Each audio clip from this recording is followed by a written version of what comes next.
Halo, assalamualaikum warahmatullahi wabarakatuh. Ketemu lagi dengan gue Safi Ridullah di channel Safi Creator. Oke guys, bagaimana kabar kalian? Sehat-sehat ya? Nah, jadi banyak banget dari kalian yang dimana kalian itu merequest ke gue supaya gue melanjutkan atau menceritakan lebih detail tentang si Nirwana Sele ini gitu ya. Oke, jadi adapun pertanyaan dari kalian, Bang, siapa katanya satu lagi korbannya gitu ya kan? Selain Nirwana Sele kan di situ ada 2 orang gitu ya. Dan gua akan membahas yang dimana kejadian yang lebih lanjut tentang Nirwana Sele ini ya. Dan kenapa si keluarga korban itu tidak bisa menuntut PT itu seperti itu guys ya. Nah, jadi jangan berlama-lama, mari kita langsung ke pembahasannya guys.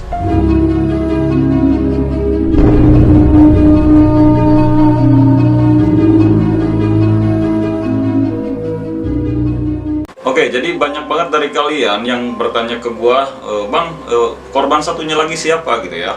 Jadi korban satunya lagi itu yang bernama Made Devri gitu guys ya. Ini tidak disebutkan detailnya si Made Devri ini. Jadi gua agak susah gitu untuk mencari informasinya ya.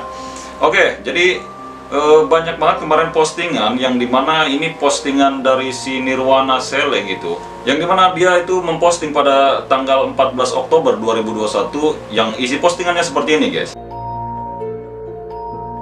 Intinya gini, jadi titik utama si Nirwana Sele itu mungkin kayak orang-orang biasa gitu, ingin meningkatkan derajat orang tuanya seperti itu ya, bekerja di apa namanya, di perusahaan seperti itu normal-normal saja sih.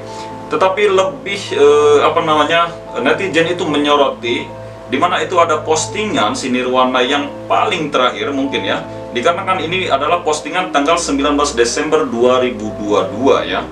Nah, yang dimana isinya itu adalah ini mungkin bahasa dia gitu ya, dan gue juga nggak ngerti juga. Baku sahabat mideng debunya smelter dengan emot api gitu. Itu kayak apa ya, kayak menyambung-nyambungkan gitu ya. Jadi dia sehabis apa namanya posting itu emot api smelter segala itu, ternyata dia kejadian apa namanya kebakaran itu di PT GNI itu ya guys ya. Jadi sepertinya mungkin ke distractnya di sini nih si netizen itu, kayak si Nirwana ini sudah mempunyai apa ya, sudah mempunyai firasat gitu ya. Kalau orang-orang Sunda bilang itu mamawa kasih gitu guys ya, dimana mamawa kasih itu seperti satu firasat yang akan terjadi seperti itu ya. Tetapi inti utama di sini gue tidak akan membahas si Nirwana lebih lanjut guys. Yang dimana di sini gue akan membahas kenapa orang tua atau keluarga dari Nirwana ini tidak bisa menuntut kepada PT tersebut gitu ya.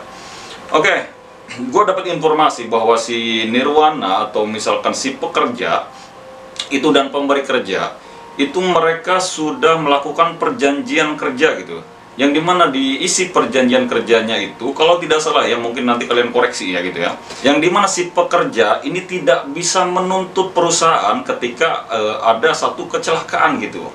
Ini kalau belum gak masuk akal gitu ada perjanjian seperti ini guys. Yang dimana kita tahu guys, itu ada Undang-Undang Nomor 1 Tahun 1970 tentang keselamatan kerja ya, yang dimana undang-undang ini guys mengatur tentang prinsip-prinsip dasar yang berkaitan dengan keselamatan kerja seperti itu. Undang-undang tersebut juga memiliki ketentuan terkait seperti ini.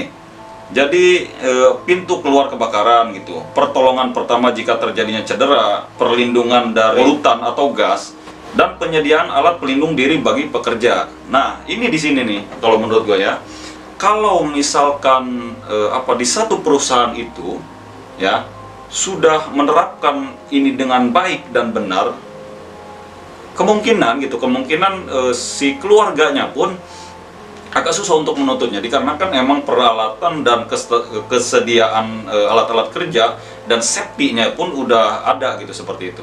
Oke guys, yang jadi pertanyaannya, adakah alat-alat pertolongan pertama di sana?